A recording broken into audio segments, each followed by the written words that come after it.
convidado de hoje do Jornal do Ténis é o Gonçalo Salles Portas, mais um dos nomes grandes do ténis português. 40 anos de treinador, Gonçalo. É verdade. Como é que... Dia 1 de julho de 42. No ténis? Nasci no ténis. Tive um pai que jogava ténis, muito desportista. Minha família do lado do meu pai era só o meu pai, do lado da minha mãe, uma família muito desportista, os meus avós, os meus tios, os meus primos. Portanto, trouxeram-me para o desporto. O pai jogava ténis. Onde é que tu começaste a jogar? Comecei em casa da Leonor e de Raul Peralta. Foi aí que o ténis entrou na tua vida com mais, digamos, com mais força? Foi aí. Os pais já jogavam, mas o pai e a mãe jogavam, na altura no CIF antigo, no Campo Grande, e depois foi em casa da Leonor e da Raul que tudo começou. Quem eram os teus contemporâneos na altura? Com quem é que treinavas? Lembras-te ainda? Aí na altura treinava com o Duarte Atalaia, Duarte Conceição Manuel, Luís Pereira da Silva, Pedro Graça e Vasco Graça, o meu irmão Vasco, e pronto, era ali um grupo de Oeiras forte, que tinha bons atletas, a Zé Torres, depois começaram a aparecer as Patrícias Valadas, a família Valadas, portanto era ali um grupo que sempre forte, sempre muito forte no ténis português. Sempre muito forte. E depois, tu como jogador foste continuando até uma determinada altura, depois como é que vem o bichinho do ténis para a parte do lado de fora do corte, ou dentro do corte, mas a ensinar? O que aconteceu foi que nós éramos uma família numerosa, na altura, 4 irmãos, tudo fazia muito desporto, e eu a certa altura percebi que era difícil continuar uma carreira, tentar o profissionalismo. Percebi porque era caro, era oneroso, e então joguei ali até ao meu primeiro ano de júnior, joguei bastante, e a partir de certa altura percebi que era difícil continuar uma carreira. Na altura só o Pedro Cordeiro é que ia tentando. O Pedro é um ano mais velho que eu, era o único que se atirou mesmo para uma carreira internacional. Vivia no Porto, nessa altura o ténis era mais forte no Porto do que era em Lisboa, era de facto mais forte. E em Lisboa havia o Soter Rebelo, da minha idade, e o Pedro estava uns furos acima de nós, e então o Pedro foi o único que se atirou para uma carreira internacional. E eu, nessa altura, no meu último ano de júnior, portanto já quase que não jogava torneios, joguei penso 4 ou 5 torneios esse ano, o Daniel Costa convidou-me para eu começar a ajudar num grupo de competição que ele tinha na escola de ténis em Lagos, no CIF. Ele estava a começar a viajar bastante com o João Cunha Silva. Isso é 82? Por aí, 82, exatamente. 82. Porque foi quando eu comecei a trabalhar. Ele nessa altura estava a viajar bastante com o João Cunha Silva, com a Marta Varanda e com o Soter Rebelo, tinha esses 3 grupos, e tinha um grupo de miúdos bons, Nuno Correia, que hoje em dia é treinador de ténis, de pádel, mas teve muitos anos no ténis, o Bruno Bruxelas, o Tiago Varanda, uma série de miúdos ali do CIF, da Escola de Ténis de Lagos, e foi aí que tudo começou, a minha carreira de treinador. E tu percebeste desde cedo que tinhas essa veia de querer ensinar, de querer partilhar? É uma coisa que nasceu contigo?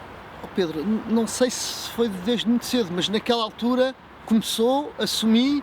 Ainda hoje me perguntaram, há bocado me ligou um amigo meu do Porto, por acaso, epá, o que é que vais fazer? Olha, vou ali estar com o Pedro, dar uma entrevista, não sei o quê, mas ainda estás no ténis, ainda gostas, e tu paixão.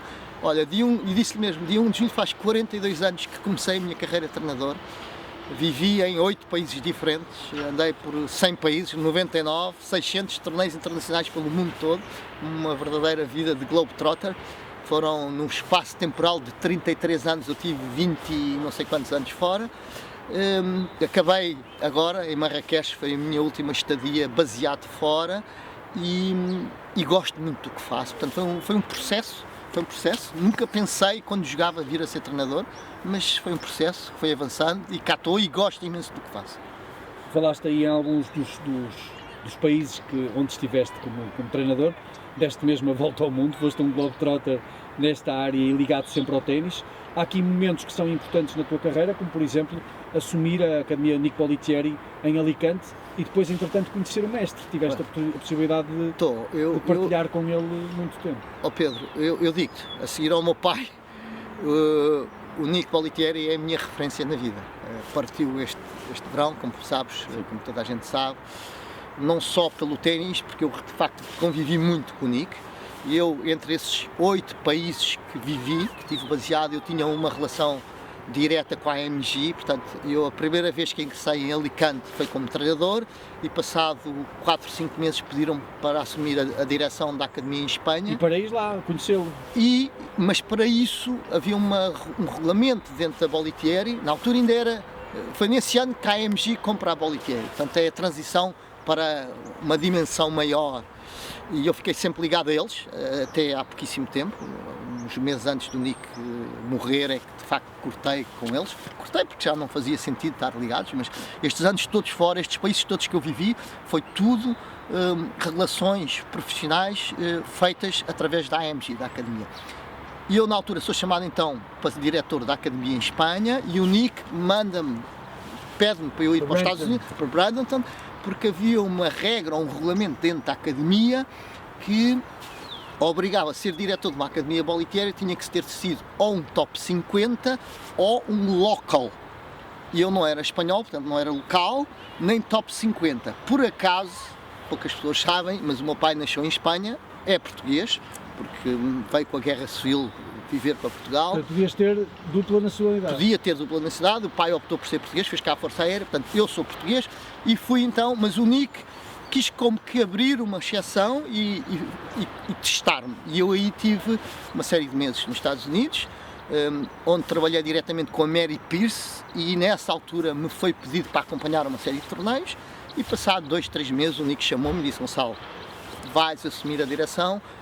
Trabalhei aqui contigo uma série de meses, estiveste na cozinha, nos escritórios, no ginásio, portanto passei por todos os departamentos da academia. Já fazias parte da equipa?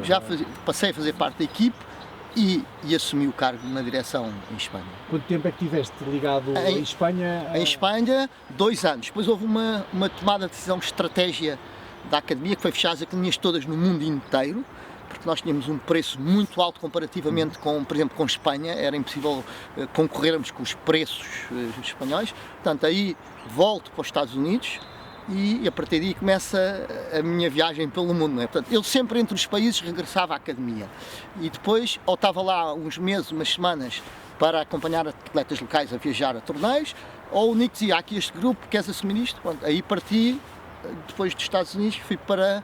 Pois ainda estiveste na Ucrânia, na China, em Itália, Inglaterra, Suécia, meu Deus. Estugarda foi onde tive mais anos de seguida, tive 8 anos em Estugarda. Pronto.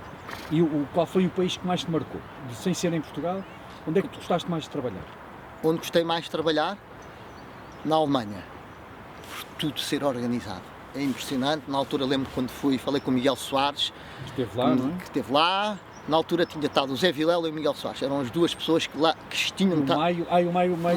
O Maio foi na altura, penso que talvez não, o Maio talvez tenha sido a seguir, ou pronto, mas era o Zé Vilela, mas eu falei com o Miguel Soares, deu-me alguns conselhos e gostei muito.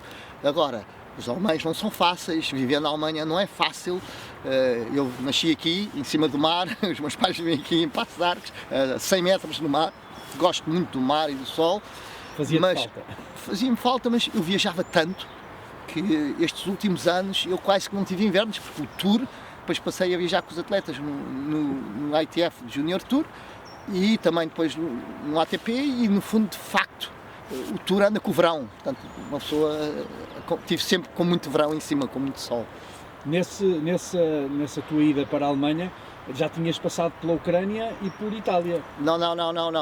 Itália e Ucrânia foi depois. Foi depois? Foi depois. E como é que foram essas experiências também? Gostei muito de viver em Itália. Ortisei e Sanremo, não foi? Foi. Ortisei, em Val Gardena. Val Gardena tem Ortisei, disseste bem, porque há lá um Challenger. Val Gardena, nos Dolomites, no norte de Itália, pegado em Innsbruck, tem 3 clubes de ténis. Ortisei, que é o mais em baixo, Santa Cristina e Selva.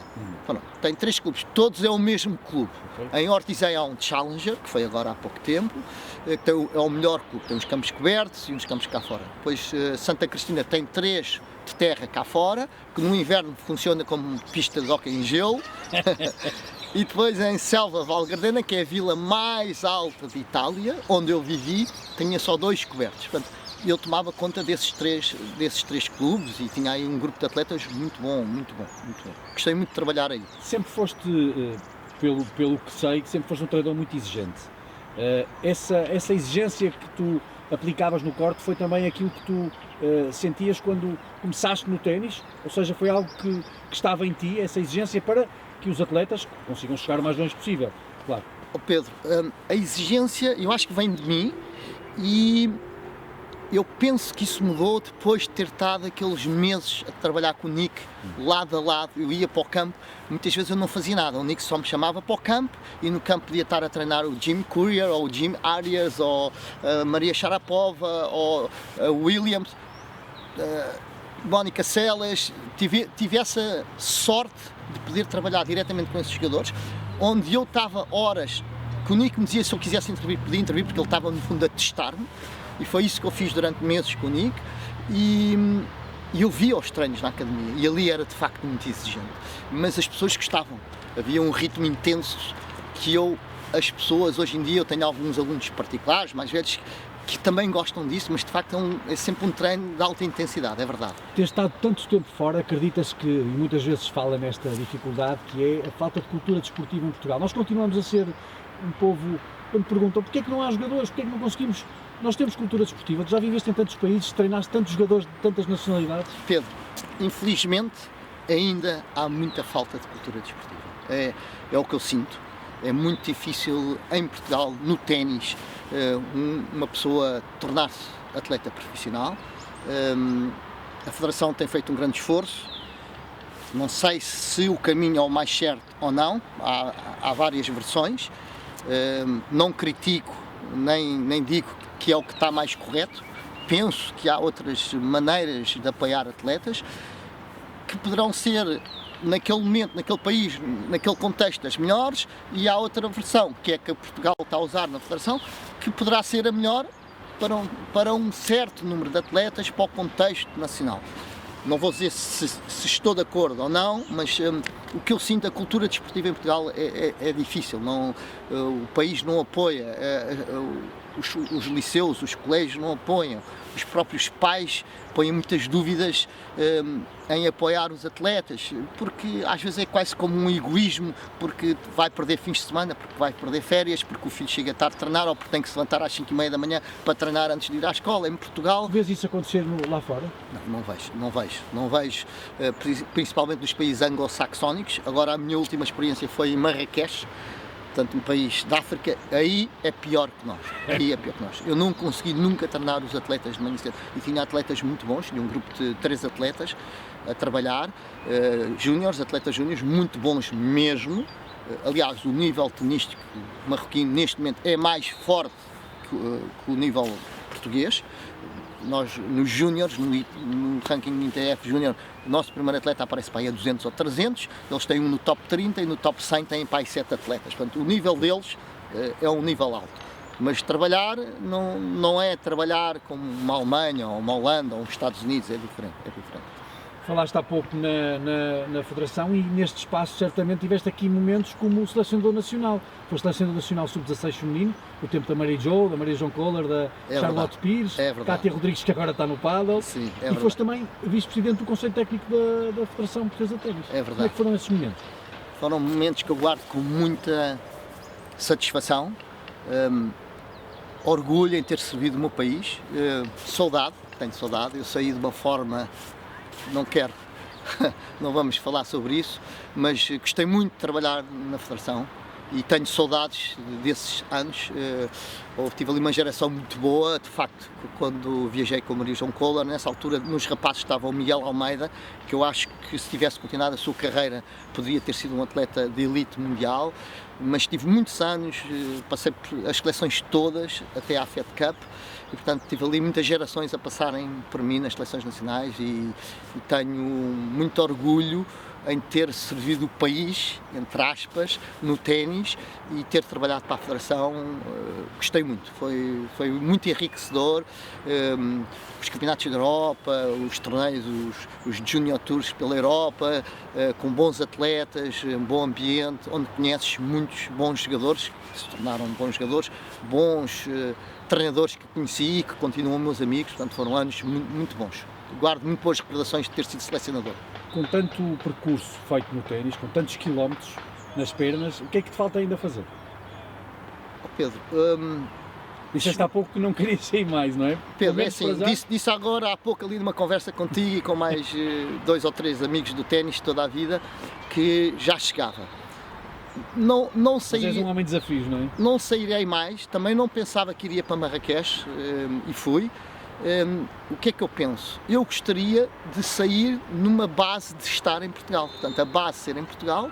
Aliás, o acordo que eu fiz com os atletas de Marrakech foi: eu regressei, mas eles vêm cá treinar algumas semanas comigo e eu acompanho-os a torneios internacionais. Não está no meu objetivo voltar a sair, mas nada é impossível, não é? Neste momento não penso voltar a sair de Portugal para estar baseado. Tiveste 10 anos na Escola de Ténis João Lagos. O que é que significa para ti? O que é que significou para ti essa aprendizagem? E o que é que significa para ti João Lagos? Vamos lá ver, o João Lagos, eu tive 10 anos, mais ou menos, por aí, não sei exatamente, mas talvez tenha sido mais, penso. Eu já conhecia o João porque eu trabalhava nas organizações do João, nos torneios Rica Levis, nas taças SAP Kings Cup, nas Copas Galeias. Comecei por ser apanha-bola, juiz de linha e árbitros, e até arbitrei os Nastases e os Vitas Gerulatis e pronto, e o Panata e o Vitor Pecci. Portanto, numa altura eu e o Jorge Dias arbitrávamos muito em Portugal. E depois eu afastei-me da arbitragem, o Jorge seguiu, eu segui a minha carreira de treinador, e portanto o João Lagos para mim foi como que o meu pai no ténis, e é verdade. E depois de muitos anos afastados, o João reapareceu outra vez, sempre que estivemos juntos na vida. E o João reapareceu outra vez porque eu construí um campo de ténis numa quinta de família, onde o meu filho mais novo vive, aqui em Cascais, em Alcabidez, e o João apareceu e passou a jogar lá em casa praticamente todos os dias durante a pandemia. Eu construí esse corte mesmo antes da pandemia. O João jogou lá durante ano e meio, todos os dias em casa, e até me ofereceu um presente muito simpático relacionado com o ténis, de apoio ao campo de ténis.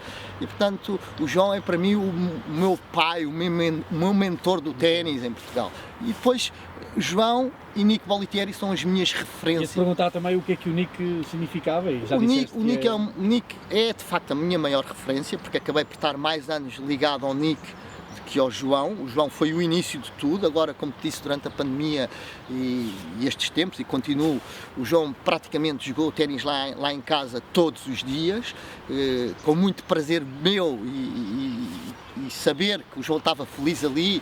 No fundo, o João levou-me para o ténis e depois o João estava ali a jogar em minha casa. Foi muito simpático esses momentos, fiquei muito contente por isso.